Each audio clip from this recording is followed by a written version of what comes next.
Good morning, good afternoon, good evening, wherever you're watching us from. Thank you so much for joining today. We are delighted to welcome you to NICE International Women's Summit 2020. NICE International Women's Summit 2020 is organized to bring together the dynamic women experts in the field of international relations from around the world, where they will share their ideas and expertise for better and meaningful future engagements.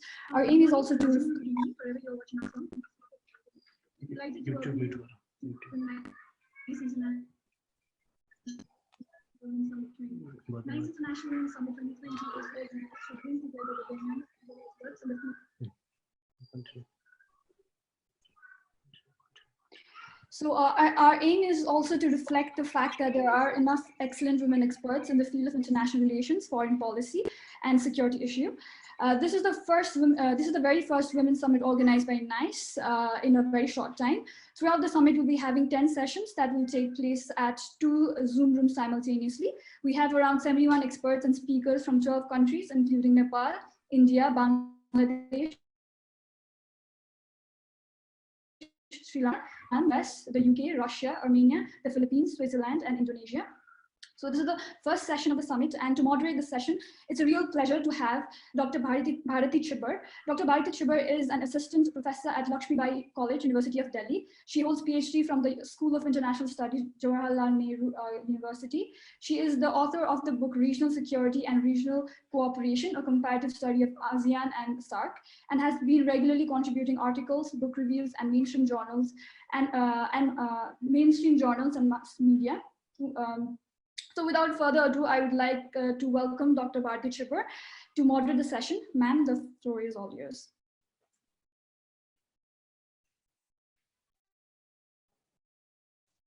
Thank you for that generous introduction. Well, at the outset, I think I would like to congratulate Nepal Institute for International Cooperation and Engagement, especially Dr. Pramod Jaiswal and the whole team for organizing an International Women's Summit, a whole day event. And in the first session, we have such diverse topics from national security, social media, to human trafficking. So I think I'll begin the session with the first speaker, and I'll reserve my remarks towards the end of the session. I'll be sharing my views towards the end of the session. So do we have Dr. Kriti Singh? Yes, I'm here. She has joined? Okay, great. So Dr. Kriti Singh, she's assistant professor in GD Goenka University, and she'll be speaking on social media, a challenge for national security. Over to you. Thank you so much, ma'am. Good morning to all. Good morning, Chair, my fellow speakers and audience. First of all, I'm very grateful to Nepal Institute of International Cooperation and Engagement for giving me this opportunity to present my views on social media. I'm sharing my screen now.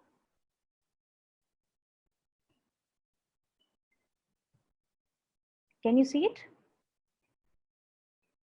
Is it visible to all? Yes, yes. Okay. So I move from here, and I'll just take you to a quick journey about giving you an overview first at what I'm going to talk about. I have divided my talk into 3 parts. One is the contemporary social media landscape in India, social media as a challenge to national security, and the conclusion. Now I will quickly take you to what's the landscape in India.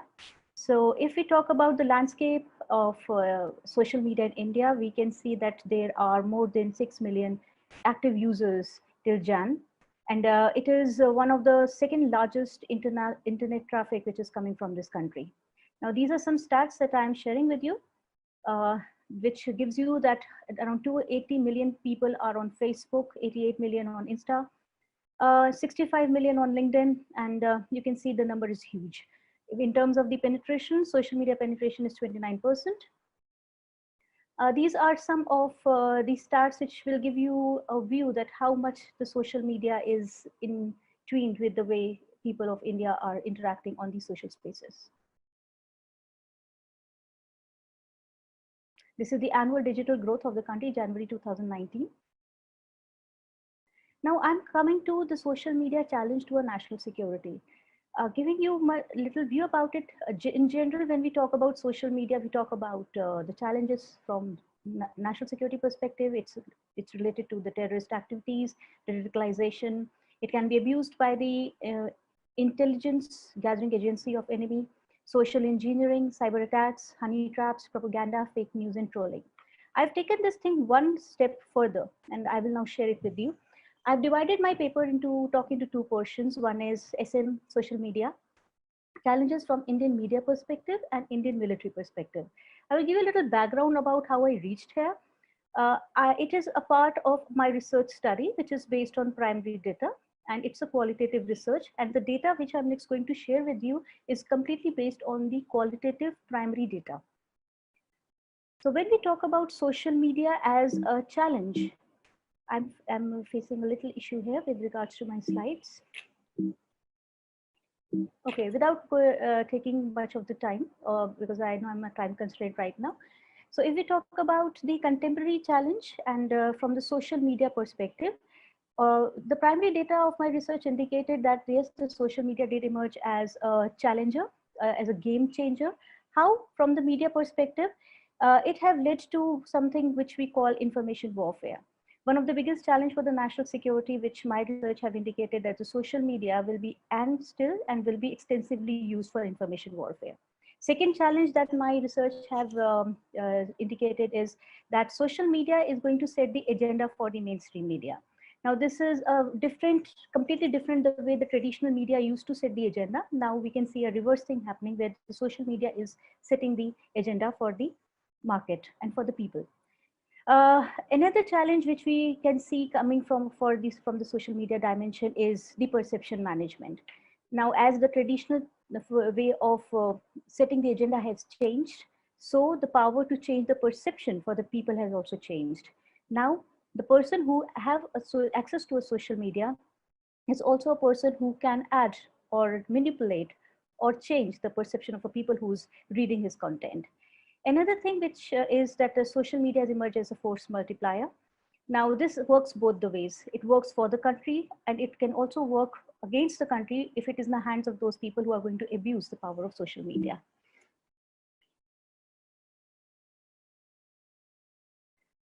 Then social media is again used as a tool of propaganda. And this, as I have already told you, that there are enemy states against a country which can be used by them. Social media is also breaking the barriers of information flow. Now, this is a very important observation because previously in the traditional sense, there were very few people who used to create information for us. There was a gatekeeping which was happening. Now that has been removed because now anybody with the smartphone can in an instant create an information and put it viral, which and a million of people can see to it. Another thing that social media have done, which is it have played a leveler now, because now the information, the part of creating an information or a content does not lie in hands of few people. There are many people who can use and abuse it. It is a new reality. It's a new reality in terms of the way the information was created and disseminated. Another major challenge which social media brings forth is the challenge of the credibility. We can see how the social media have given a lot of misinformation, malinformation, fake news, trolling. So these things undermine the very challenge of the kind of information which is flowing. Now I'm going to discuss about how social media challenge is from the Indian military perspective. Now, when we talk about Indian military perspective, in my research, which through which I'm sharing these findings with you, I've tried to trace the last 20 years how media military have evolved. Now, in this, social media emerged as one of a very key component. And now I will just share with you what my research has brought forth in terms of the Indian military dimension. Due to social media, one of the biggest challenges that the Indian military is going to face is the role of the defense PRO, which is gradually being undermined by the social media. Gone are those days when journalists used to wait for a bite or an interview from a defense PRO. Now, anybody who's at the ground zero or the place where the event is happening can put photographs, put FB live, and can disseminate the information. Then there is also another challenge which comes before when we are dealing with an event which is of an importance from the military perspective, that how you are going to share it with the media. Now, another challenge again, because it is very swift when we talk about social media in terms of speed. Now, that is again a challenge for the military, how to match its pace towards that piece, towards that space. Then again, another challenge which social media have opened up for the people who are working in the national security in general and in the military in particular is that they need social media experts to deal with the kind of content which is floating in the cyber. Another important challenge which the national security is facing is the unstructured reporting happening in the social media, which, as I have already told you, there are many information floating on the websites which are completely biased, which can be a part of a propaganda, which can be a fake news, and there is no structure to it. It is very difficult to set accountability, because by the time you set the accountability, it has already been shared by millions of users. Text populating is again another challenge for the people who are dealing with social media, especially from the national security point of view, that they have completely ignored the way the text used to be, or a text can be populated in terms of the way social media deals, and that requires a training. They need a training to deal with social media, because in itself it has brought a lot of challenge, not only in terms of people who are using and abusing it, but also the way it is being text populated. In the fraction of seconds, you can see that thousands of people have tweet, and if there's an information which is a misinformation, fake news, it is very difficult for the people who are dealing with this dimension of social media from the national security perspective to counter it and to control it. Then with coming of social media and the kind of challenges that it poses, there is a dire need to have a new strategy. When I talk about new strategy, I'm talking about a new strategy which the people who in national security who are dealing with the social media, they have to make a new dynamic policy which deals with the kind of changing and dynamic social media is. And if in terms, when we talk about India, in context of India, the entire media policy, which I've understood through my research, is based on Kargil Review Committee report media information chapter. Now, if you go back to there, that chapter completely missed out the evidence of the way the social media is going to change the way we interact. So yes, definitely, they require a new approach. They require a new policy to deal with the challenges thrown by the social media. They have to adopt themselves to this new technology. They have to hire experts who have to deal with this technology. They are trying in terms of how to cope up with national issue with regards to social media. However, there is a lot of work needs to be done. The challenges which another challenges which the national security people who are dealing with social media deals is, one is the speed of the social media, the swiftness of the social media. Another very worrisome is the way the social media is abused by the non-state actors, where they create an alternative narrative, or you can say alternative truth, which mars the very way in which a country is trying to build a positive narrative, which is harmed by the way these people, non-state actors, create the narrative. So to bring it short, when my research went through this social media challenges, which is being posed in front of the national security, yes, there are many in general, which I have already told that there are non-state actors who can use social media. There are radicalization which is happening in through the various channels of social media, cyber attacks, bullying, trolling, so on and so forth. But when we talk about how social media is a challenge which is posing from the perspective of Indian media and from the perspective of Indian military, one common word which my research brought me to was information warfare. That how the biggest challenge that, as in my concluding remarks, that I will say what that is coming from social media, not only for the public in general, but also for the media and for the military in particular, is the way the information warfare will be, or I can say social media will be extensively used in information warfare.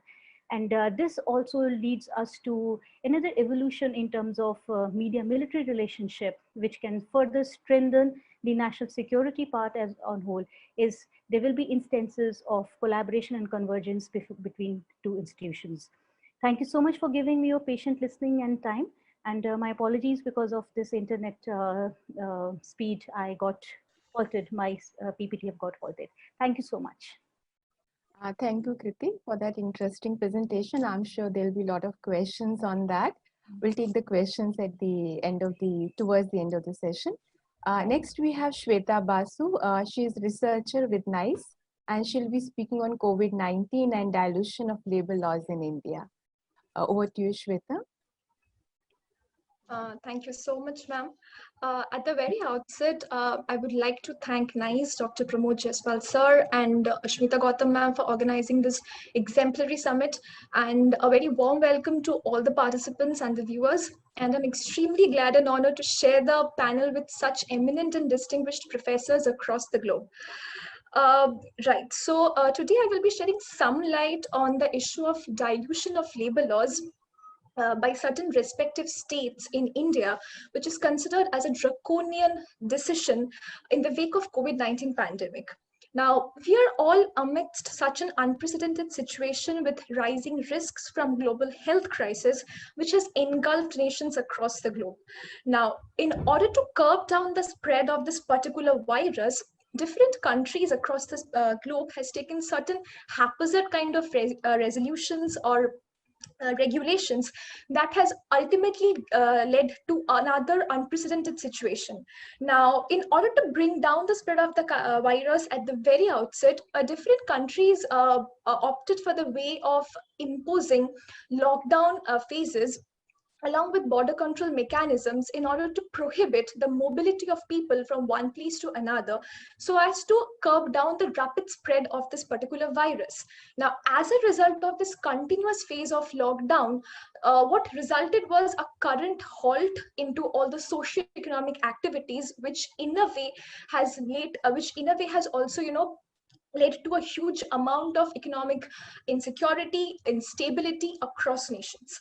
Now, talking along the lines of economic productivity, economic growth, and also economic instability, when I will considering India per se, India was already going through a phase of a global economic slowdown, owing to the trade sanctions, trade deficits imposed by USA on one hand, and the challenges and complexities it was facing with China on the other hand. Now, on 8th of May, certain respective state governments in India, like Uttar Pradesh, Gujarat, they issued a notification stating that certain exemptions will take place in the labor norms or labor regulations of the pre-existing labor laws, and such a decision was considered as very much unethical, pertaining to the privileges and rights which are given to laborers at the very forefront. Now, such a decision of freezing the labor regulations was made pertaining to working hours, wages, contractual labor, and also interstate migration. As soon as the decision was passed by the government of Uttar Pradesh and Gujarat, various other states in India followed suit, namely Karnataka, Himachal Pradesh, Haryana, and various other states. Now, when I'm talking about these particular dilution or exemption of labor laws, we need to understand one thing here, that the movement of labor laws began way early in the 1870s. Now, that further to initiate the regulation of labor market in India. Now, various the post-independence with the concept of welfare state, India thought of regulating certain labor rights in order to protect the rights of the laborers or the workforce, which constitute the base of any economic system, by introducing certain rights such as the Factories Act, the Minimum Wages Act, the Maternity Benefit Act, and also the Payment and Bonus Act. Now, so as to these states incorporate this act and regulations, the concept of labor was included in the concurrent list of the Constitution of India. Now, again, we have a lot of central laws and state laws, but the irony is we still don't have a proper justification or a definition of what a labor law is. Now, having said that, on the contrary, again, if we understand that what are labor laws, like if we go by the simple terms, labor laws, what do they mean? Laws which are protecting laborers or workforce who are at the base or at the primary front, especially for a country like India, which totally depends upon agricultural production or the primary secondary base of economic productivity. So therefore, by that term, we understand that labor laws are crucial because they provide a kind of a distributional objective to the laborers in order to have a collective bargaining situation between the employers and the employees pertaining to their wages and working conditions. Now, with the sudden decision of the lockdown phase and also to curb down the rise of this pandemic, this exemption of labor laws were taken by respective states, as I mentioned earlier. Their ultimate motive was to highlight that with the exemption of these labor laws, they are going to bring in more investments and they are going to create more employment opportunities for the returning migrants who are now coming back to their home states as a result of this lockdown situation. Now, Uttar Pradesh approved exemption of all companies for a period of 3 years, and they have also increased the working hours from 10 to 12 hours per day and 48 to 7 hours per week, owing to the condition that they would receive only a minimum wage under the Payment of Wages Act as they were receiving earlier. Again, Gujarat decided to open new industrial units by exempting labor law legislations for a period of 1200 days.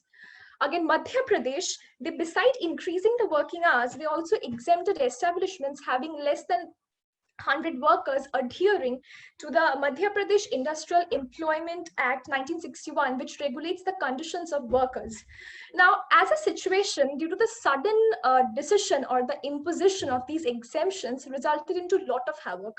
Like, there were a lot of trade unions who revolted against it, members from the civil society organizations, members from the different service sector, all of them has revolted against it and they have criticized it severely. As a result of which, the International Labour Organization, they also had asked the Prime Minister of India, Mr. Narendra Modi, to have an effective engagement in order to curb this particular situation. Now, when I talk about this exemption of labor laws, we also need to understand another thing, that why are labor laws important, or why such a decision of dilution of labor laws is actually called draconian or is called unethical. Now, labor reforms were brought to enhance labor market. Now, with the sudden decision of exempting these labor laws, the government in a way is allowing the workers to be at the mercy of the employers, because the government is creating a situation of not getting involved in this particular situation. As a result, it is also allowing the workers to have no mechanisms for prevents redressal. Now, these exemptions in a way have allowed the companies to prove their justifications, as they said that they want to bring in more investments. Now, we have seen that various multinational corporations now want to relocate their base to India. So these companies or these industrial units in India, they want to attract more investment and employment generating opportunities from these multinational corporations. But the idea is, do really this exemption of labor laws or these labor regulations will bring in more investment and attract employment generation? But my observation here is it is a completely analytically flawed concept and it is highly utopian. Now, why do I say that? We need to understand here that there is a difference between eliminating rigid labor laws and also suspending the edifice of labor laws. Now, I do understand that labor reforms are needed, but not at the cost of labor force. Now, pursuing the objective of investment or pursuing the objective of employment generation, the decision taken by the respective governments in India can be an optimistic move, but a sudden change or exemption of these labor laws will only increase supply. And as a result, it will intensify and aggravate the demand, due to which there will be unavailability of disposable income among the labor force. Now, this initiative was also justified that due to the lockdown phase with increasing working hours, less number of workers will be going to work, as a result of which they will be able to maintain social distancing norms. But the question here is, even if they do so, how are they going to secure the rights of the workers, or what will be the channelization of this implementations, or how can we ensure the safety of the workers even though they are working for longer hours without proper wages? Now, again, to mention here, this dilution of labor laws actually violates the rights of the workers, like I said before. Now, how do we do so? Like, if we say every worker has the right to receive a certain amount of wages for the work that they're doing or the labor that they're contributing. Now, these results to Now these refer to Article 23, which of the Constitution, which talks about right against exploitation. Again, in a similar manner, the rights given to a particular workers to from trade unions or asking for social security benefits results to Article 23 of the Constitution, to have to live a life with dignity. And this formation of social security schemes again come under the purview of international human rights under International Covenant on Social, Economic and Cultural Rights. Therefore, this entire situation of exempting labor laws and labor reforms is highly draconian, considering the fact that there is no proper regulation or proper channelization of doing the same. Now, when I say that, yes, the initial notification issued by the state government of Uttar Pradesh and Karnataka were withdrawn, but not all states have followed suit. Though various petitions, public interest litigations have been filed in the Supreme Court, the case is still hanging on. Therefore, I personally feel that the need of the hour is we need a proper radicalization and rationalization of the labor laws, proper channelization of labor laws, along with proper regulations, rather than completely repudiating in the entire concept of labor laws.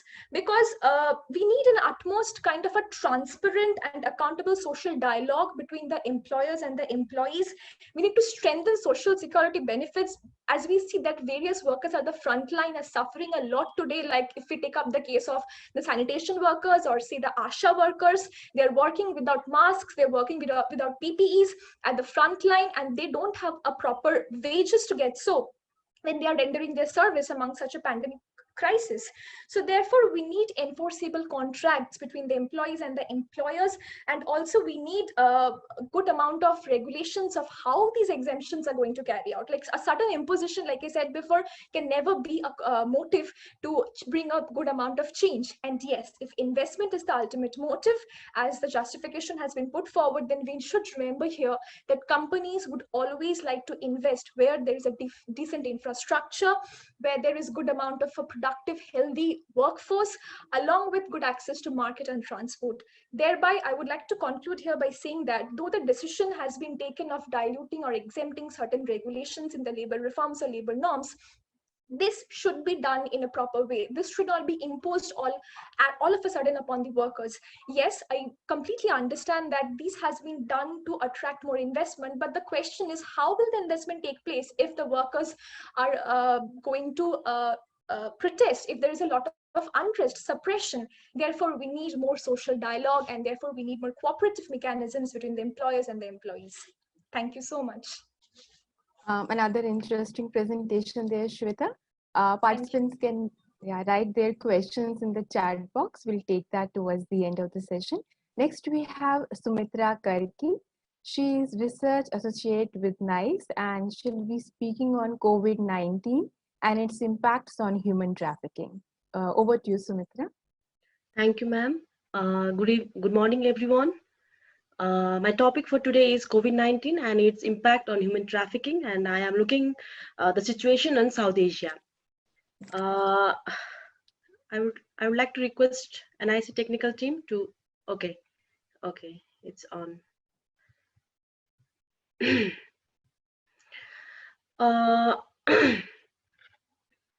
First of all, I would like to explain a little bit on the impact of COVID-19 on South Asia.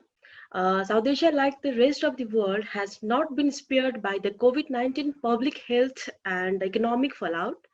In the face of the pandemic, and to prevent often poor healthcare systems from being overloaded, countries have implemented multiple containment measures like lockdowns, curfews, quarantines, social distancing, travel restriction, etc., which have almost halted or at least severely disrupted economic activities.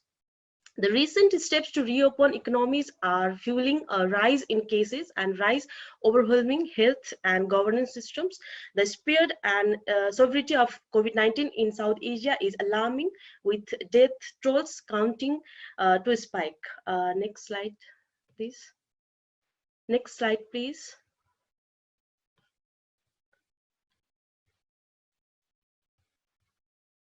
Next.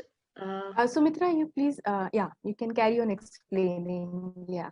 Yeah, you can see in the table, which is based on 17 July's updates, there is 15,20,077 total case in South Asia, and 34,768 deaths, and 9,65,830 are recovered. Next. Okay. The economy is struggling to take off again, and unemployment is, I think, at a 50 years peak. This year, many countries could be in recession with the biggest real GDP decline, which is shown in the figure. Next. Okay. The figure itself explains among South Asian countries, Nepal may suffer the most. Remittances from its 1.5 million overseas workers are the country's biggest source of foreign exchange and worth a quarter of its gross domestic product. Next. Okay, the COVID-19 shock will affect macroeconomic fundamentals. The figure shows that this year, all countries are expected to see a reduction in chronic structural current account deficits due to the lower contraction of exports and goods and services in relation to imports. Next, now I'd like to explain a little bit on challenges occurred due to COVID-19. First is economic impact. Speculations are being forwarded that the current crisis is going to be the mother of all crises in these regions. The crisis from both the supply side and demand side is no less than havoc on economics.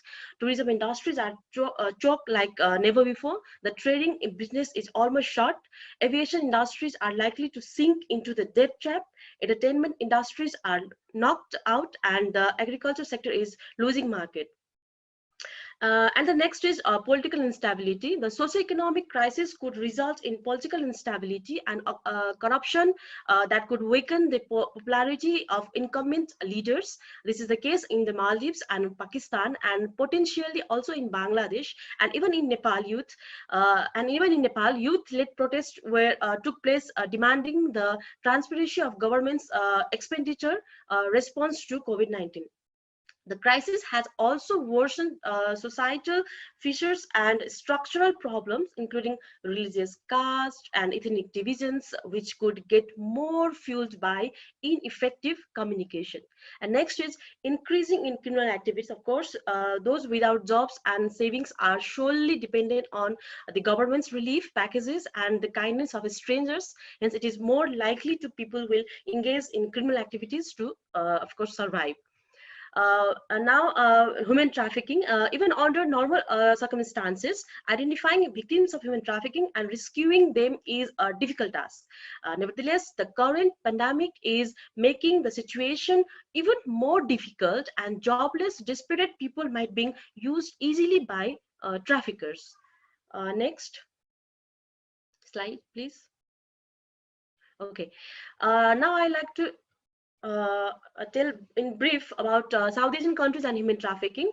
Human trafficking in South Asia is not a new occurrence. It is an old phenomenon, but it has only recently been recognized as a global concern, as trafficked persons are found in a growing number of countries. On 11 June, France headquartered Interpol said migrants smuggling incidents involving Rohingya refugees from Bangladesh to Malaysia by sea have increased threefold from March to April 2020. It means travel and movements restrictions are not stopping the movements of people fleeing conflict, human rights abuse, violence, and dangerous living conditions, while the economic consequences of the pandemic are likely to lead to an increase in smuggling of migrants and trafficking in persons flows from the most affected countries in more affluent destinations. Next slide. Okay, now next slide, please. I think they have skipped one slide. Okay.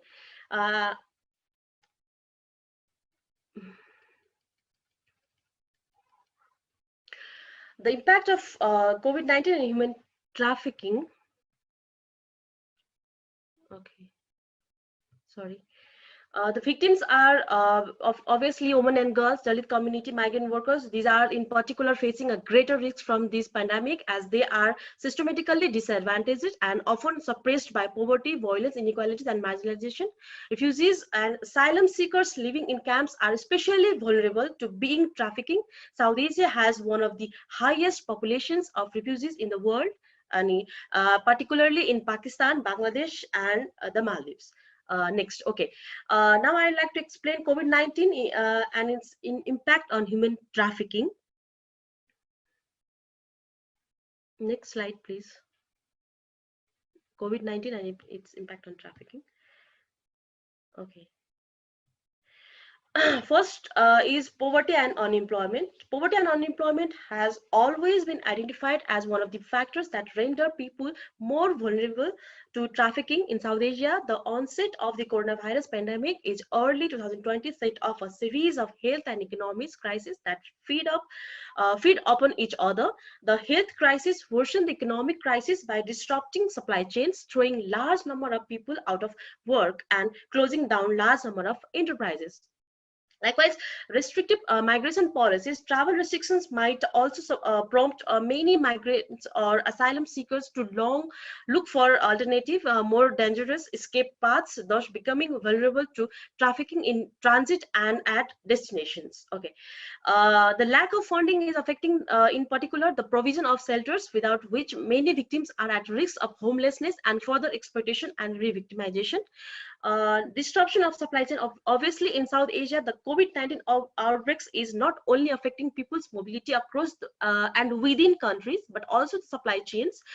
Shortage of labor are disrupting the production, processing, and distribution of food.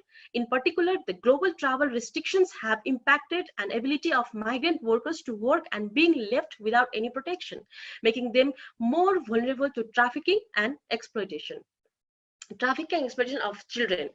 Because of pandemic, all schools are closed, and that may also lead to an escalation of child trafficking cases. Many children have lost their subsidized school meals, which is posing a new burden on fragile families' economies, and consequently many children might be forced into child labor or even child marriage. The current profound economic leadership caused by the COVID-19 outbreak is exposing the most vulnerable to risk of sexual exploitation, while current victims of human trafficking are at higher risk of being further abused and exploited. The impact of the current crisis is particularly strong on women and girls, who are generally earning less, saving less, and are more involved in the informal economy, which makes them more vulnerable or exploitation. Vulnerabilities linked into the migration status. Obviously, COVID-19 has had a huge impact on the migration status of workers, including seasonal workers who lost their jobs or were restricted in their movements to reach for their work. Because of this, risk of irregular migrants to become victims of trafficking and labor exploitation will persist. Okay, now I would like to explain a little bit on how to help prevent. Next slide, please. How to help prevent.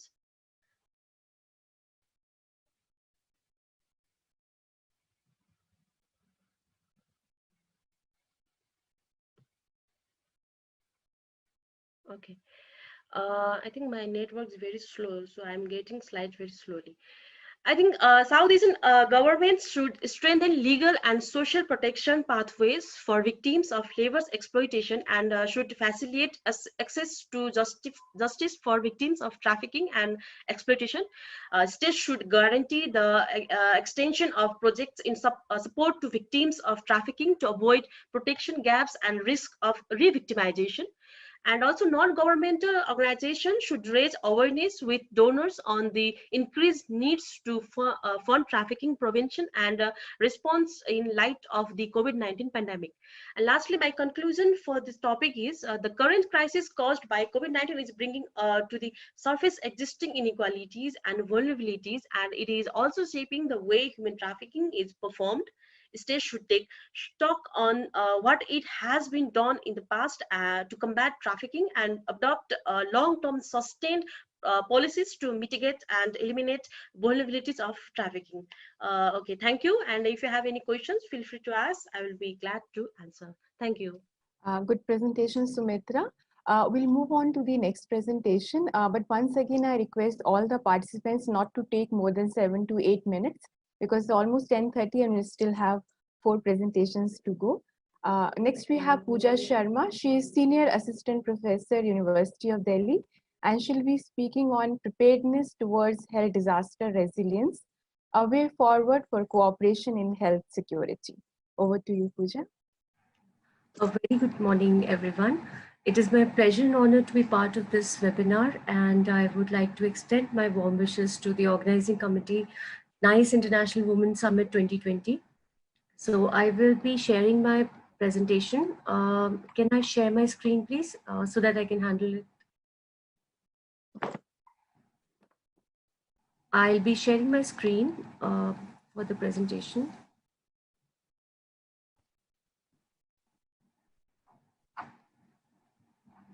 Pooja, you can go ahead and start explaining. Share your share. We have given you co-host permission, so you can share it. Yeah, I'll just give me 1 minute. I'll just take the.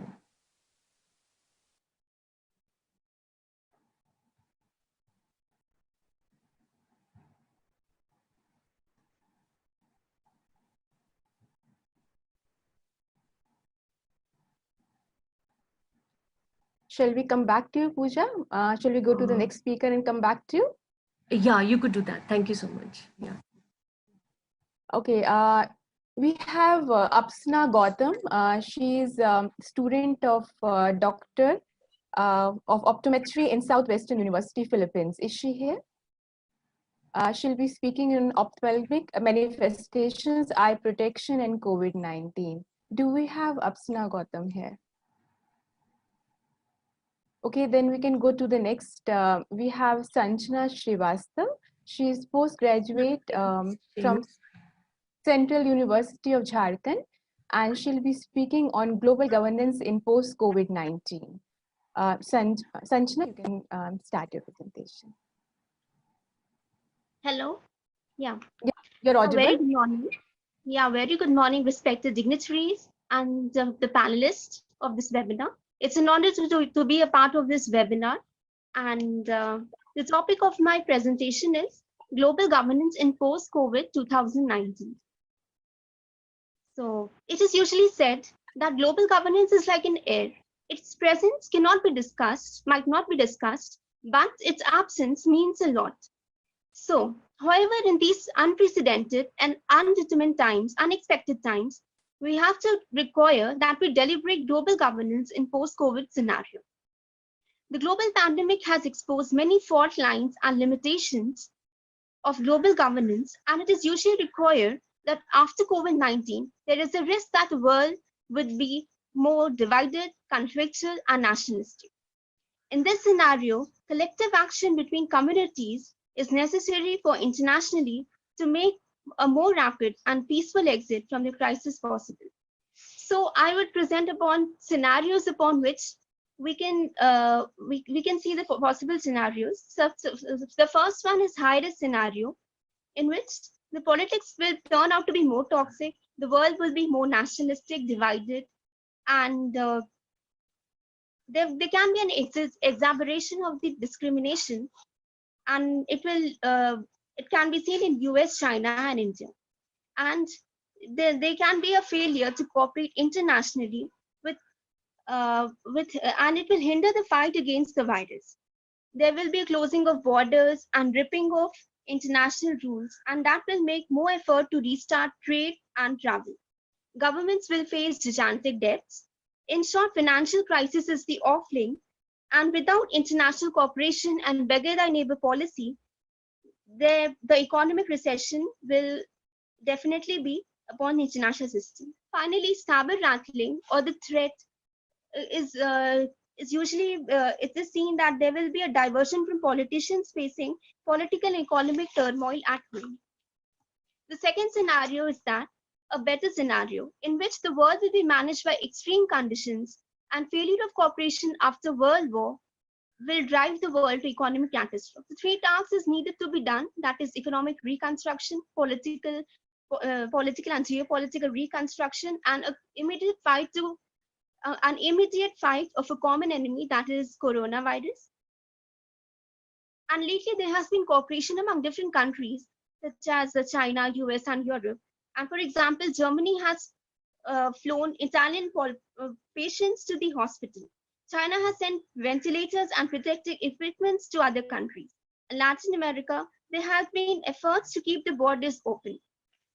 Now, third scenario, we'll see that China has been gaining ground in the world politics and international institutions driven by its own economic strength. China is on a step to quicker recovery from the crisis than Europe and US. Another scenario is that there will be a less liberal order. Human rights and democracy promotion will come under great strain that were already in the United Nations, but also institutions in Europe and America. There will be a shift from public to private, that is, private businessmen will suffer heavily from the downturn in an economic activity. Post-COVID global order seems more likely to be interdependent. There is a failure of institutions, international institutions such as United Nations, WHO, United Nations Security Council. They have failed or they will be failed to measure up to grave the challenge of post-COVID pandemic. And also there will be a diminishing role of United States and Europe. There will be problem in West Asia and possible role of Israel can be seen. In West Asia, Saudi Arabia and Iran are set to face difficult times.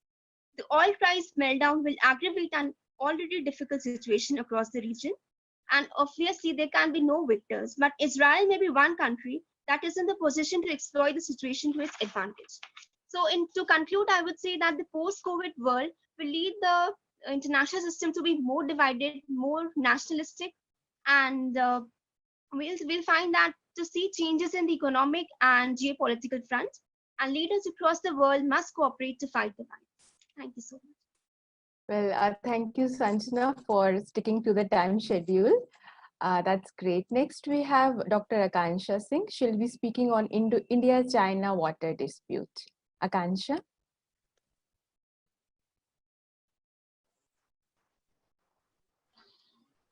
Good morning, ma'am. Thank you so much for introducing my topic, and thank you, Nees, for giving me the opportunity to participate in this wonderful webinar. So my topic, as already Professor Chibban has told, I'm presenting on India-China water dispute. And in my presentation, briefly, I'll briefly mention the water importance, why it might become this freshwater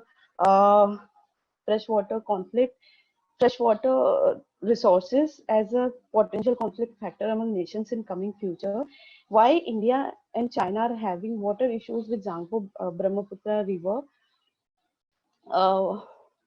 after sharing many other transboundary rivers. And I'll also be mentioning their perspective, whether it is kind of similar or different. What is India's perspective towards Brahmaputra river? I'll be using Brahmaputra river because obviously I'm from India. So what is India's perspective and what is China's perspective on water dispute, which water issues which they have been having, and whether towards the end I'll discuss whether these standoffs which they have been having constantly on and off, whether they have have had any impact on their water relations, and I'll be concluding in the end. So when we talk about fresh water, we know that it is a necessity, and it is kind of the supply of this fresh water also kind of fluctuating because of the increased water demand has kind of had this water shortage issue in the recent period. And we know that the resources also, they are very much limited. We cannot have it like in abundance. We don't have it. So that's why the humans and nations have kind of, they are competing to secure this limited resource and making it, and that is why it is kind of very much,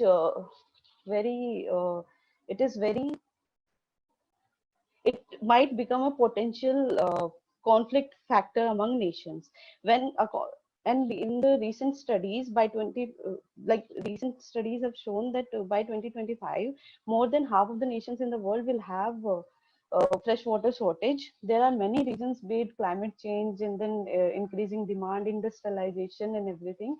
With these demands, the climate, the draining of water it has kind of it is draining these regions are draining water more quickly than ever, and that is why we have to kind of make it focus on the water issue. Now when we talk about the Asian region, it is again the politically contested issue, because in our in South Asian region we are facing serious water shortage because of agrarian focused economy, then over contamination of water, arsenic and salinity has arsenic contamination has increased, salinity has increased, and that is why we have to kind of make these water bilateral water treaties very we have to take these treaties very seriously.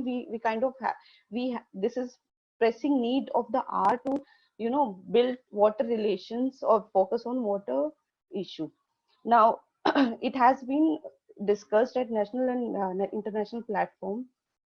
The United Nations have identified that these water disputes, they occur uh, because of the opposite interests of user, uh, be it for private or public purpose. And in 2007, Ban Ki-moon said in first in Asia Pacific Water Summit that water scarcity threatens economic and social gains, and it is a potential fuel for wars and conflicts. Like, obviously we have to kind of make it a serious issue, or maybe focus more on water saving or water shortage or water relations between the countries. Now, one of the major point about water disputes between countries is that despite having several water conflicts, countries have hardly fought a war over water issue alone. It has been compounded with uh, already established relations over territorial disputes, and a fight over natural resources, or strategic advancement in this highly competitive area. As I've already mentioned that water is a water demand is increasing, and it has been the resources are limited, so that is why these yes, so I'm sorry. Actually, I was not prepared for my turn to come in the beginning. But this seasonal scarcity and special disparity of freshwater resources has kind of made it an acute problem at ground global level. So when we talk about India, China, both countries they are most populous and thirsty nations, and we know that industrialization has been increasing, and already they're like China has crossed developing country status already. India is still developing. So that is why we need more water resources to fill the water demand, and that is why India. I'm sorry. Transform. Yes. So we share why Brahmaputra is more contentious and more. We have to focus more on the Brahmaputra because it holds importance for both the reasons. China has China for China it is important because it is one of the it is known to be the Tibetan. It is known to be the birthplace of Tibetan civilization, and it is also it originates from Tibetan plateau and flows across southern Tibet. It enters India through Himalayas, merges with Ganga, and then empties itself in the Bay of Bengal. All the rivers which are shared by China and India, they are not exclusively shared by both the countries. This Brahmaputra river is also shared by Bangladesh, and China holds the upper riparian country status. Basically, it enjoys the 50% of Brahmaputra basin area, and that is why it has kind of advantage over other downstream countries. Now, because China holds upper riparian country status, and it has advantage over activities over Brahmaputra river, so it has been criticized for diverting Brahmaputra river water towards the dry region because of China's north region is a little drier than south because it is highly industrialized and it is very populated also. So that is one of the reason why hydropower projects which has been initiated by China in southern region has been, they have been criticized by the downstream countries. And the specific one is the Zangbu project, which is one of the largest hydropower project in China. And during this, when it was built in 2014, that time India and China, they were having this Doklam dispute over border, and that this is the time when international as well as national observers or security analysts predicted a water war, but and they said it might happen, but we can, but it didn't happen obviously, and still this conflict is going on. So therefore it would be appropriate to say that water issue can emerge as one of the deciding factor in both in Sino-India relations. There are many scholars who have worked on water, extensively worked on water issues between India and China. According to Professor Zhang, there are three major reasons which kind of impact the India-China water relations. According to him, the first reason what he says that since China is upper riparian country and it has advantage position, so therefore it will have a potential impact way bigger than the other two countries when it comes to the activities on Brahmaputra river.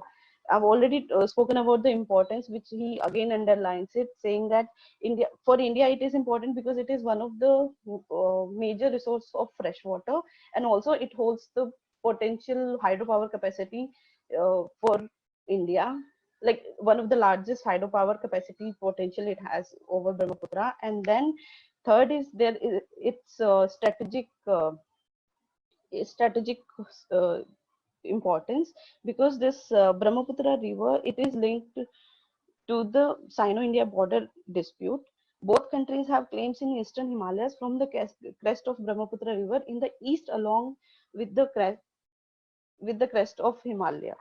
Now, and these regions are still very much prevalent. Also the southern, also the Tibetan region, which is the southern part of China, it has an importance. Akansha, I request you to conclude. You can share more during the Q&A session. Okay, so please conclude. Yeah. Yes. I'll just discuss the perspective quickly. So according to Indians, these China is deliberately building these dams to on Brahmaputra river because it will have an adverse effect on the downstream countries. Though they can, they can have other steps also, but India has been kind of complaining that China is diverting this water river, and this is kind of it is building mistrust more in India and China when it comes to the Brahmaputra river. This lack of misinterest and lack of transparency from China has been aggravating the water relations more. And according to China, they are saying they've been denying all these Indian claims and concerns because they're saying that they are overly like Indians are unnecessarily getting worried about all these dams and water diversion projects, because we haven't signed, like China hasn't signed any major hydropower project in Tibet region. And even in the bilateral meetings, this topic has kind of discussed, and Chinese counterparts have assured Indian counterparts that it won't affect any Indian interest. Even in the stand during the dispute time or standoff between India and China, India has complained about China not sharing its hydrological data with India, but and China again denied it by saying that these hydrological data centers are being upgraded, and that's why it is not possible to share the data. So therefore they, sorry, I'll take only 2 minutes. So therefore Akansha, well, thank you so much. It is a very important topic. I think we'll give you those 2 minutes during the Q&A session. Fine. So you can share. I'll just conclude. I'll just conclude. Do that. So therefore, I like, though water relations have improved, but we have to kind of set up a joint mechanisms to deal with the issue, because it is very important for both the reasons. With in future we have this water shortage issue, then reduced water level in the river, and then climate change, environmental problem, disaster management. And so having a war over these things is not a need of the hour. We need to kind of focus on more on setting up a joint mechanism so that we can survive, because war is not the answer for anything. We already know that. Thank you, Akansha. That's a very important topic. Okay, Apsana Gautam is with us. So she's a student of Doctor of Optometry, Southwestern University from Philippines, and she has just joined, and she'll be speaking on ophthalmic manifestations, eye protection, and COVID-19. So Apsana, you have about 8 minutes to conclude your presentation. Unmute yourself. Apsana, unmute yourself.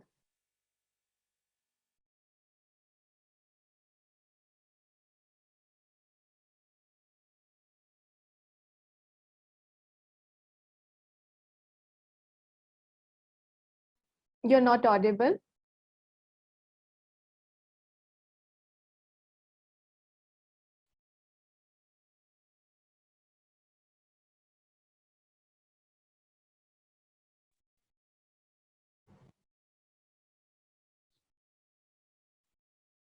Okay, Apsana, we'll come back to you. Okay, you just sort out the technical issue there.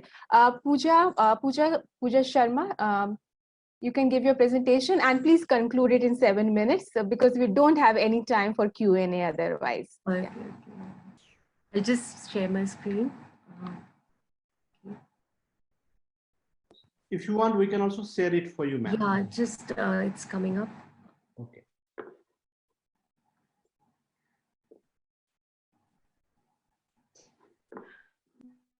Is it visible? Is the screen visible? No. No. Not.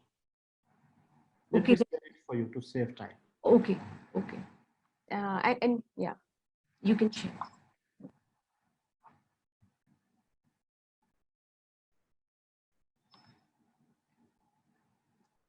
You can just, yeah, the topic of my presentation today is the preparedness towards health disaster resilience, a way forward for cooperation in health security. Now, can we move on to the next slide?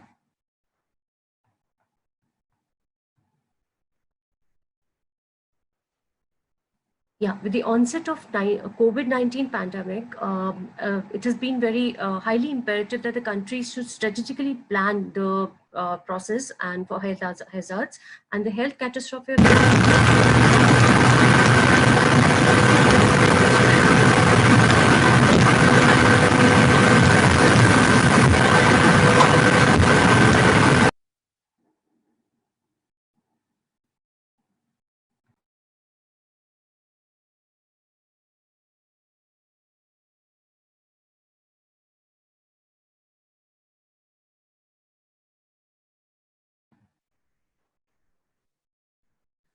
Pooja, would it be possible for you to explain without the slides? I think we can do that. No, because I have graphs and calculations, so I cannot do. Okay, just do a quick job. Can I okay? just, could I just come later? I mean, just try to see my screen, and I will be able to handle my screen only, then I can explain. So can I be towards the end? You are the last speaker, almost the last speaker. Please go ahead, Pooja. Can you see the screen? Yeah, I can see the screen. Okay, please start. Can you want to, yeah, continue? Just 1 minute. Huh? So I'm not able to share this.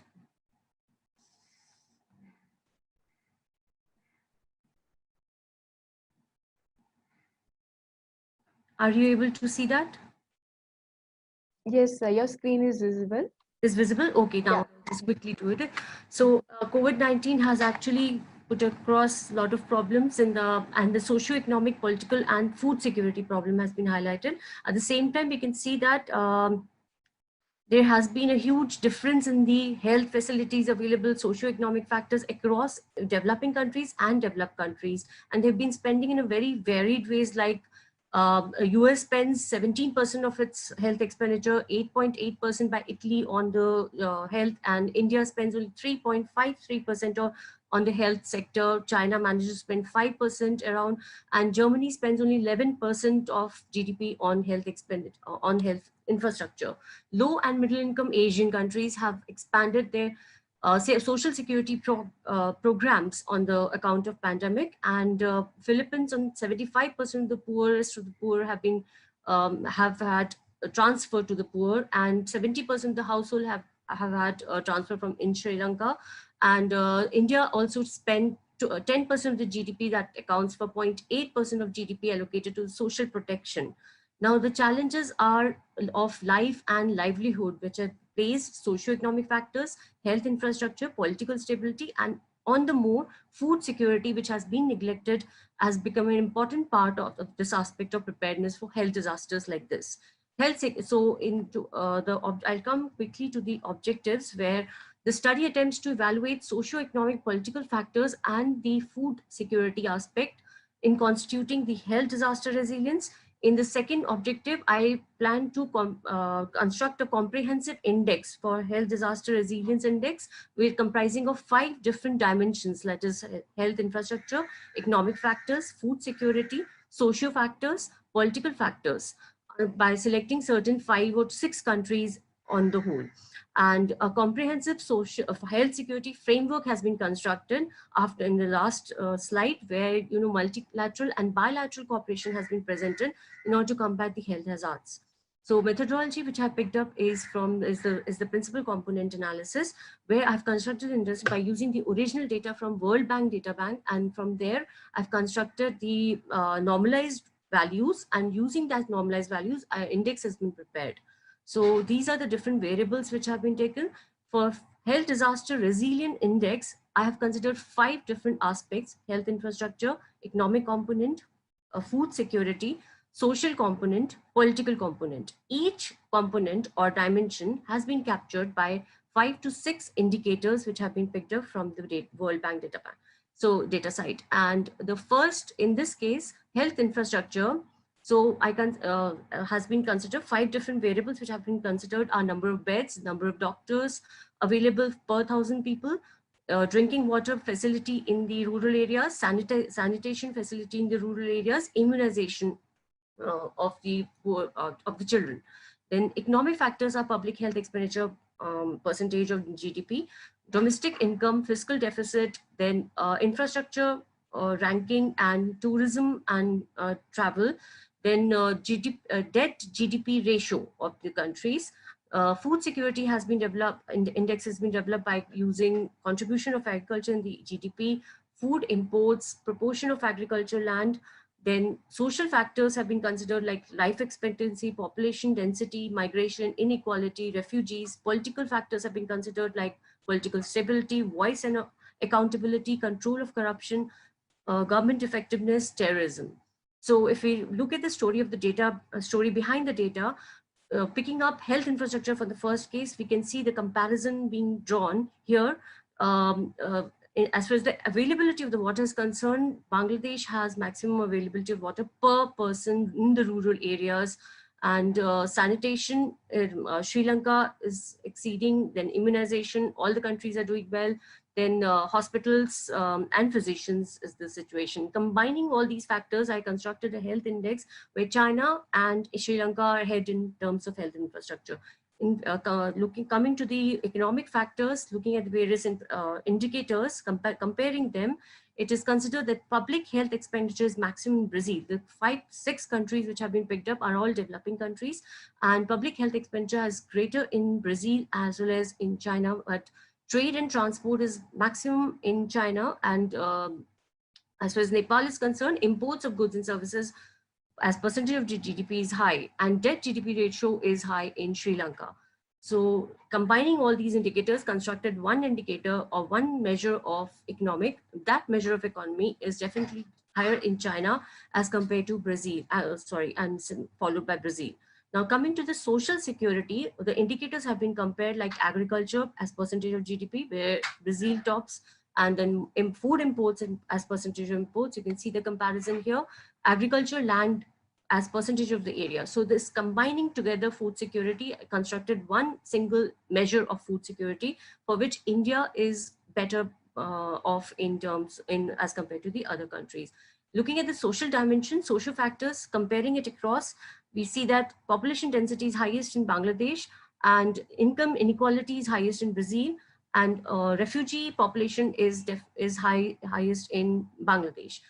Combining all of them, we get one single measure of social factor, which is almost equal. China, Brazil, Nepal, Sri Lanka come out to be equal. Political indicators, global terrorism index is highest in India. Government effectiveness is almost comparable in China, India. Then control, voice, and accountability, all these indicators have been taken by the World Bank data site, and they are all ranking based. So this is from where it has been calculated, and these are the normalized figures which I'm talking about. Combining all of them, we come to the political factor. Political factor, one measure, and for one measure, Brazil, China, Sri Lanka are almost in the same level.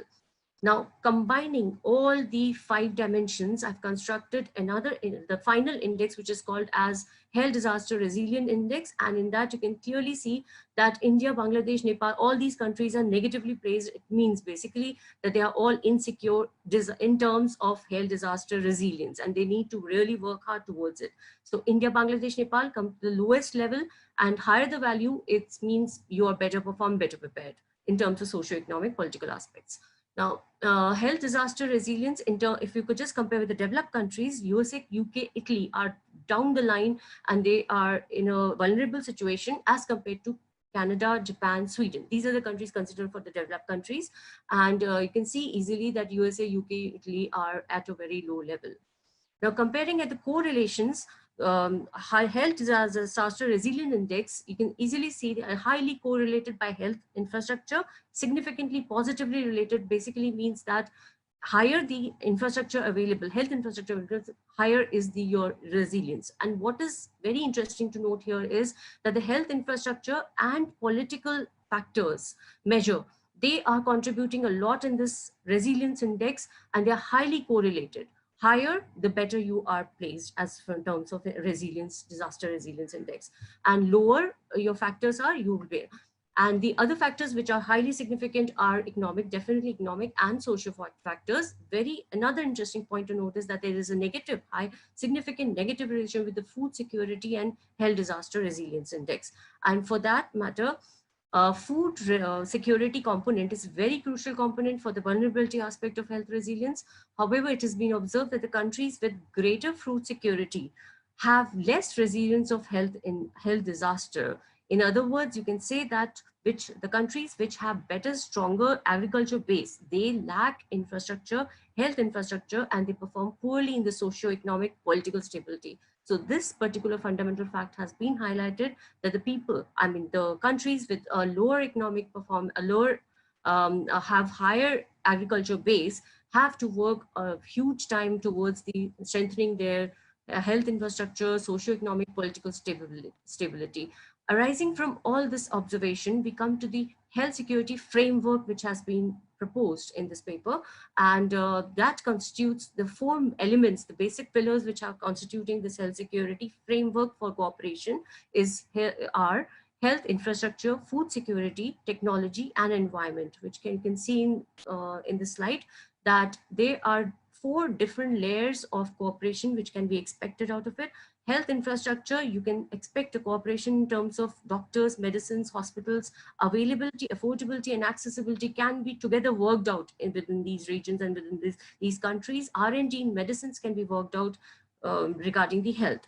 As far as the food security is concerned, availability, affordability, accessibility can be a major area of cooperation.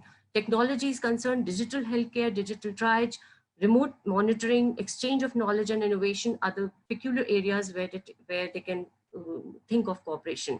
Not to exclude environment, which is the upcoming issue of sustainable development goals, climate change aspect, and cutting carbon emissions and energy efficiency and renewable energy technologies. Waste water cycling and water cycling technologies are another area of cooperation. The ways in which cooperation can be established are the foreign policies and the economic policy. The set of foreign policies can be medical tourism, migration and informal sector, policies related to pharmaceutical, diaspora, disaster risk management, energy charter from the decentralized aspect, and economic policies could be cooperation and external finance and external debt, external borrowing, green bonds, health budgeting, cooperative financing, and insurance are major regions where a cooperation will definitely reach to a win-win situation. And towards the end, I would like to highlight that the study has revealed that the accessibility, availability of health infrastructure is a crucial factor for achieving the resilience against the health hazard. And the food security, not to exclude, is a very important variable apart from socio-economic political factors.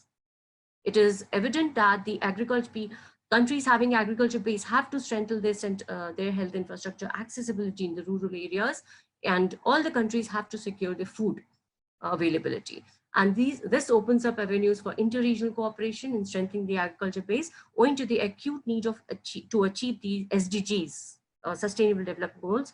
So incorporating environment sustainable technologies is one of the strong 4 pillars for cooperation suggested, and it will have extremely well advantages in future. So thank you for the cooperation, and thank you, Pooja. We'll come back to you for the question. Okay, Apsana has joined us. So Apsana Gautam, now we can't hear you. Okay, now I think it's okay now. Your line is not clear at all.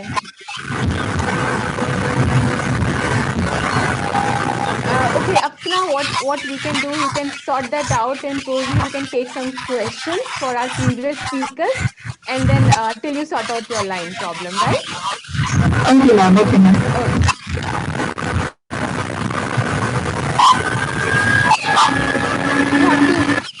There's a lot of disturbance. Just lower down your ups. Yeah. Okay, I think till Apsana sort out the technical glitch. We had 6 good presentations so far. So quickly we can take, as we have limited time, organizers are very particular about time management as we have more sessions to go. So we'll take 1 question per speaker. So I think I can start. For the first speaker, Kirti, there's a question. Is Kirti with us? Yeah, Kirti, there's a question for you. China is the biggest threat these days in both software and hardware technology. Tibet and other countries are completely dominated and captured by China in the past. How can we counter this part as it's even more dangerous than what we are considering at present? This is a question for Kirti. It is from Chandragupt. Kirti, are you there? Okay.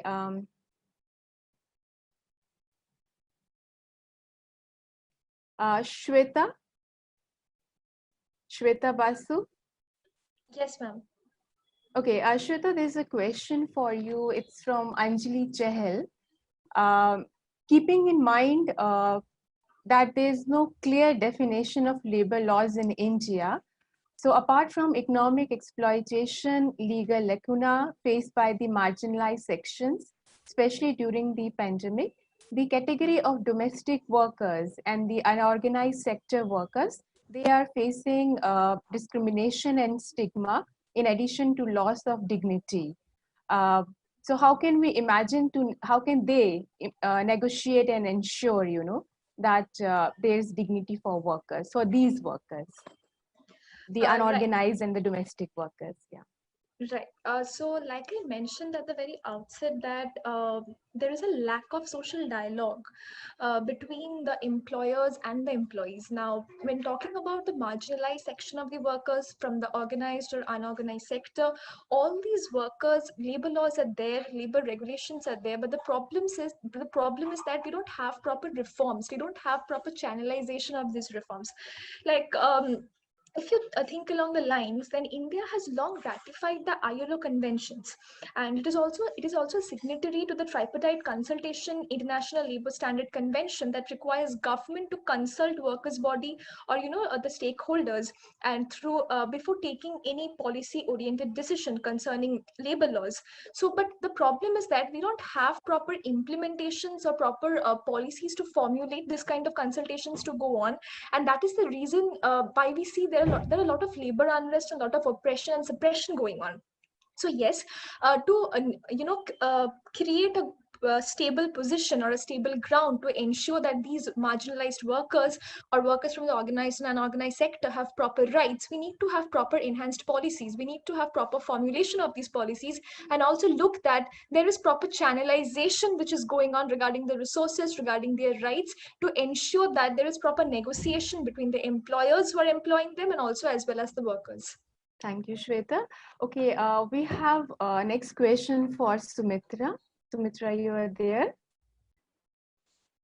Sumitra? Yes, ma'am. Yes, ma'am. Okay, Sumitra, there are two related questions for you. One is from Bharat Kumar. He wants to ask that how do you see the ban of Nepalese women as domestic workers in Gulf countries? So do you think that it will help in controlling human trafficking? And how can South Asian countries control human trafficking? So two related questions, yeah. You can go ahead, Sumitra. Okay. Thank you. Okay, ma'am. Okay. Am I audible? Yeah, you are. Okay. Okay. Thank you, Bharatji. Yes, I think that is really helpful to reduce the chances of being trafficked of Nepali women, because women find jobs in another the Gulf countries are uneducated and from poor band. As per women find themselves without source of income, their unpaid caregiving roles and unexpected emotional work are likely to make them fall prey to traffickers who offer them immediate economic support and false promises of well-paid jobs in a distant city or country. Or actually, they couldn't have that much sense of think that they are actually being trafficked, or they are incompetent on job, or they are getting job. So I think it's a very good idea to rescue or to reduce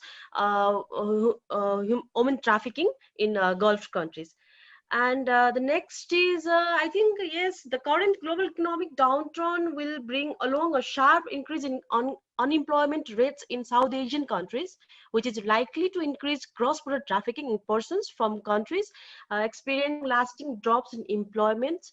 To curb trafficking, South Asian countries should take effective measures aligned with human rights standards to safeguard their people, particularly the vulnerable and the marginalized. However, to admit this crisis on the initiation of Prime Minister of India, Mr. Narendra Modi, SAARC countries have created a SAARC COVID-19 emergency fund to restrain the coronavirus. Nonetheless, the issue remains controversial on the proper utilization of this fund. Therefore, to fight this epidemic, a strong and firm coordination between SAARC countries is needed.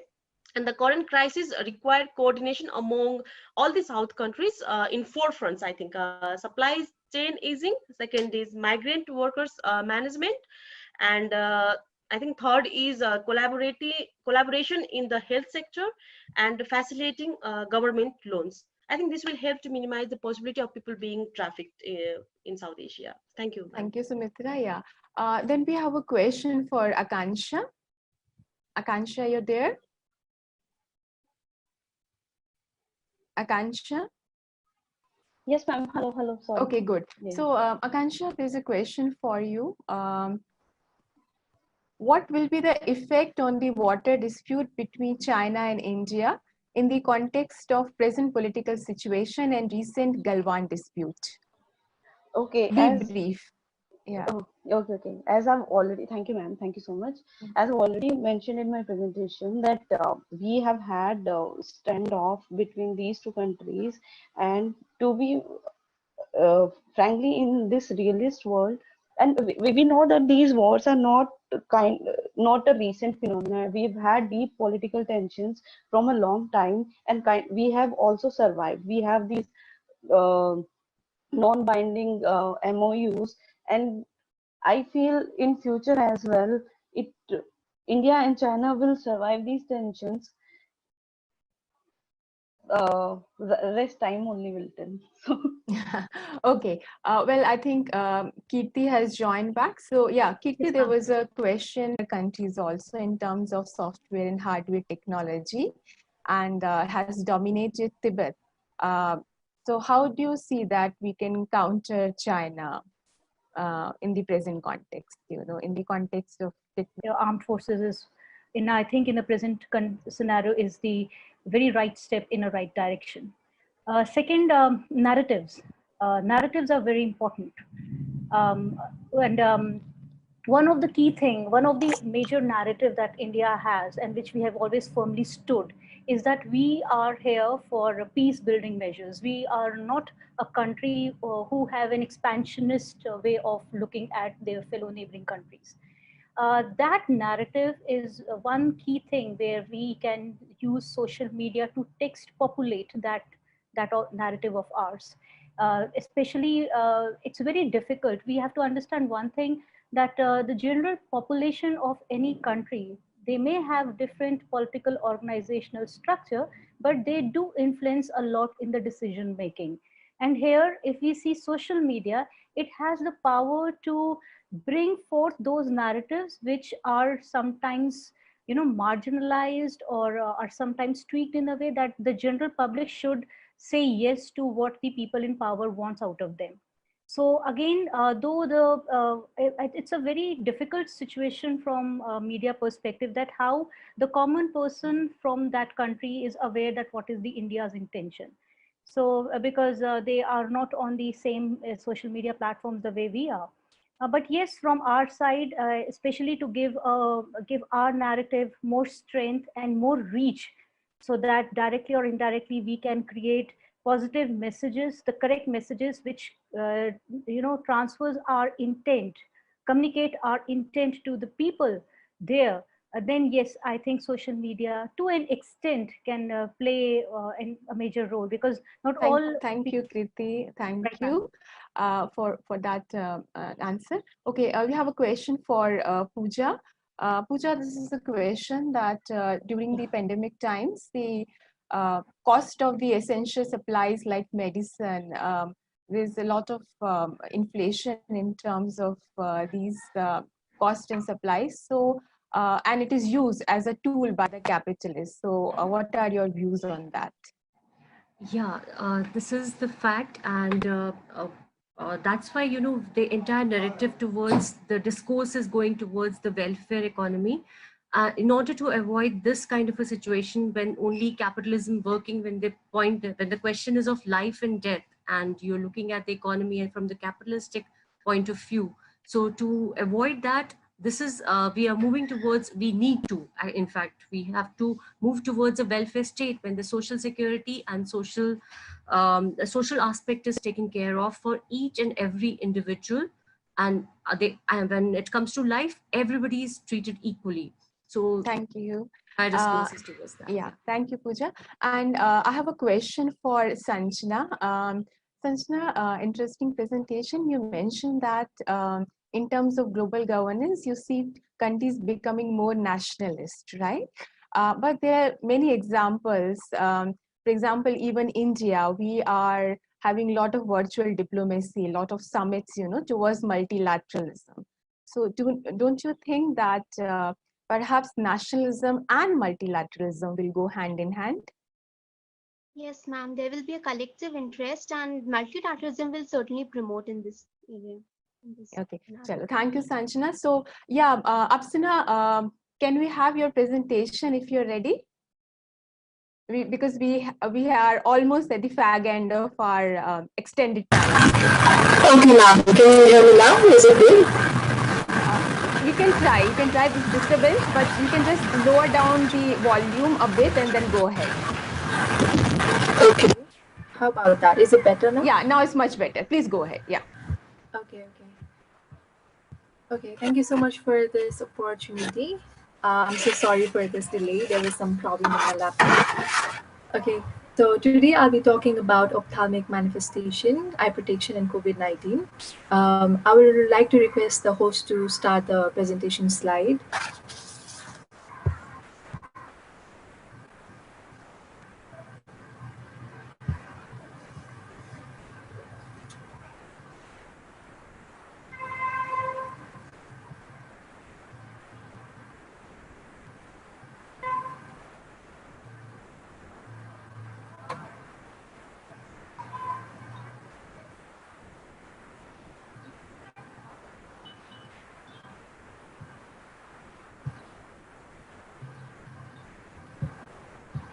Okay. Okay, so today's topic is ocular manifestation. In simple terms, it's you can define it as eye symptom of an illness. So with the ongoing pandemic, the pandemic has been linked to ophthalmology since its beginning. It started on December 30, 2019, when a Chinese ophthalmologist, Dr. Li Wenliang, warned his colleagues through the social WeChat about a SARS-like outbreak in Wuhan. It was later confirmed that he died and was contracted with the virus with a eye patient in his clinic. So in this presentation, I have aimed to identify available information regarding COVID-19, eye care, and the necessary symptoms and precautions that is to be taken both by healthcare workers and citizens. Many reports suggest that eye symptoms of COVID-19 is self-limited and can be managed with symptomatic care. But by understanding ocular manifestation of patients with COVID-19, both ophthalmologists and normal citizens may facilitate the diagnosis and prevention of transmission of the disease. Can I please go with the next slide?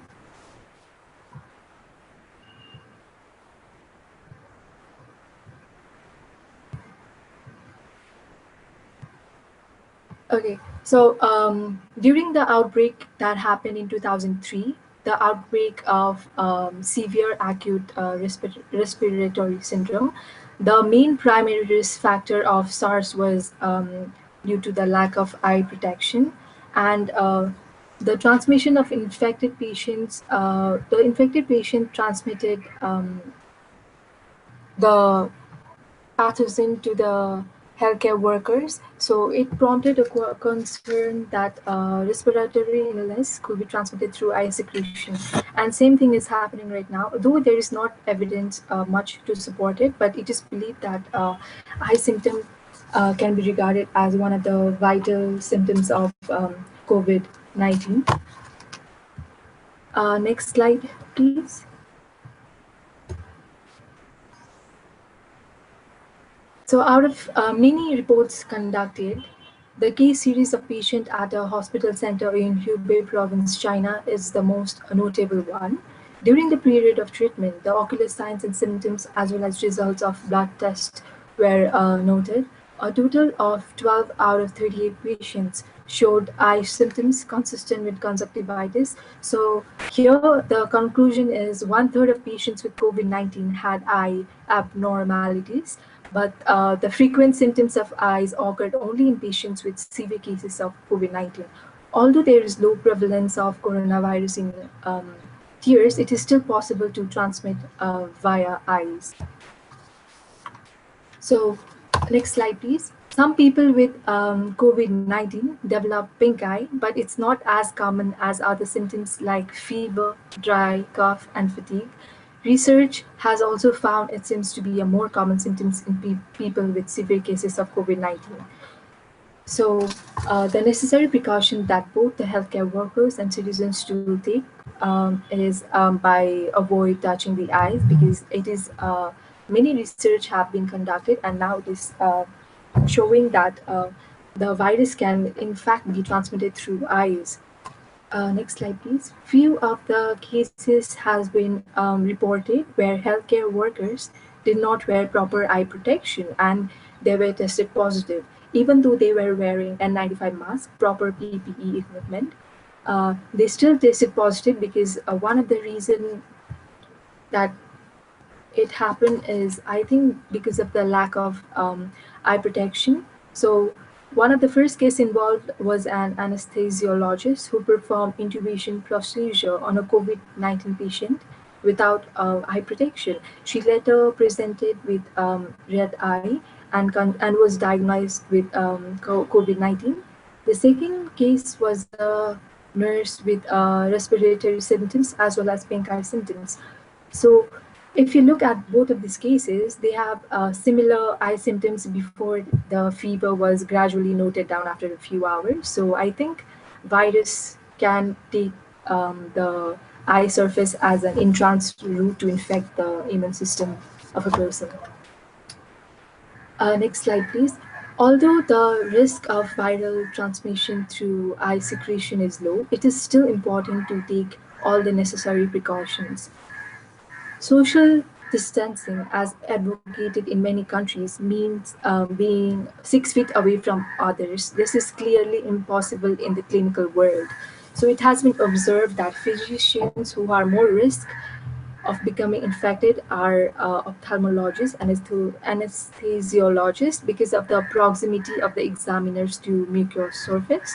So physicians are more at risk because the 6 feet rules cannot be applied inside the clinic, and ophthalmologist has to deal with in close proximity to the patient. So this has prompted in a rise of cases in America too. In the United States, almost 20% patients with COVID-19 was infected with COVID-19, and in Italy, 9% of COVID cases are frontliners. That's why I think healthcare workers should implement proper disinfectant procedure to eliminate any kind of possible transmission. Next slide, please.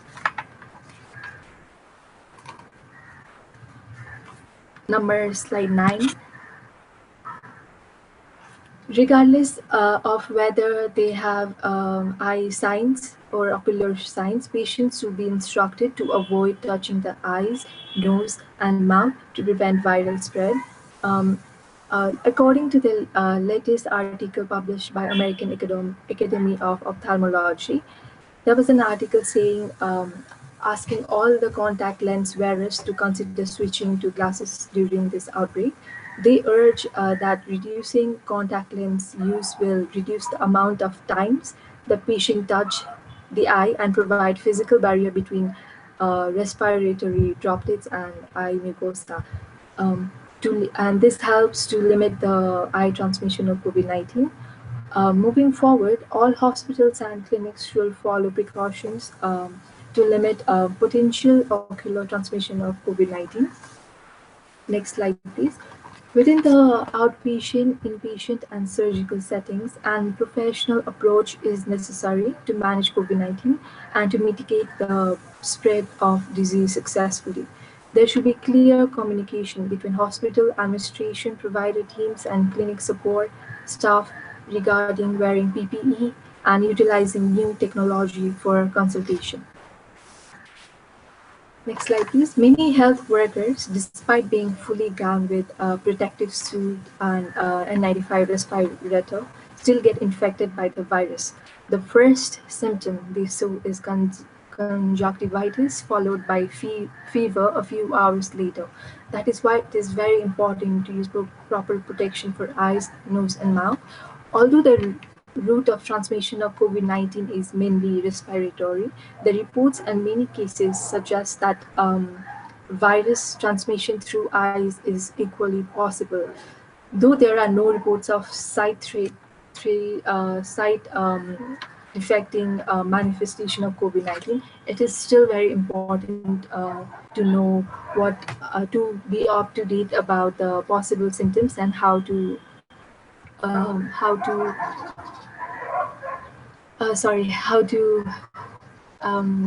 establish a healthy environment both in clinics as well as in your home front. So I'm so sorry. This is how I would like to conclude my speech. I was in a rush due to the time constraint. No problem. Thank you, Apsana. Thank you for highlighting how important eye protection is for everyone, especially for the healthcare workers. So we are at the fag end of our extended time. Well, I had a lot of observations, but due to paucity of time, I'll not take too much time. I'll just take 1 minute and just to highlight a couple of important points or the takeaways from this discussion that we had today. Well, of course, we always used to talk about military warfare or military as a means of political power. Then we started talking about the economic power and then the water wars, which one of the participants also highlighted. And now we are talking about the technological war or the cyber security issues. So with the change in times, with the change in technology, the constraint, the problem, the challenges, they take different shapes, but they do remain. And in order to resolve these challenges, we need to have both initiatives at the national level, at the international level, at the multilateral level, whether in terms of health, environment, economic growth, in terms of organized and unorganized sectors, in terms of gender equality. And in order, especially in contemporary times, in order to have a disaster resilient economy, polity, and the international governance. So with those remarks, I think I'll thank once again all the participants, all the presenters for their good presentations, and also the wonderful audience for joining this session. And of course, once again, I'll thank the organizers, Dr. Pramod Jaiswal and the entire team for taking this great initiative today. Thank you. Thank you, Dr. Bharti Chhibber. We now come to the end of the first session. We'd like to express our profuse gratitude and sincere thanks to Dr. Chhibber for joining us today and moderating the session. Thank you also to all the paper presenters for sharing their valuable expertise, and to dear participants who contributed with their questions for taking the session forward. Thank you. Please do join us at our next session. Once again, many thanks to all of you.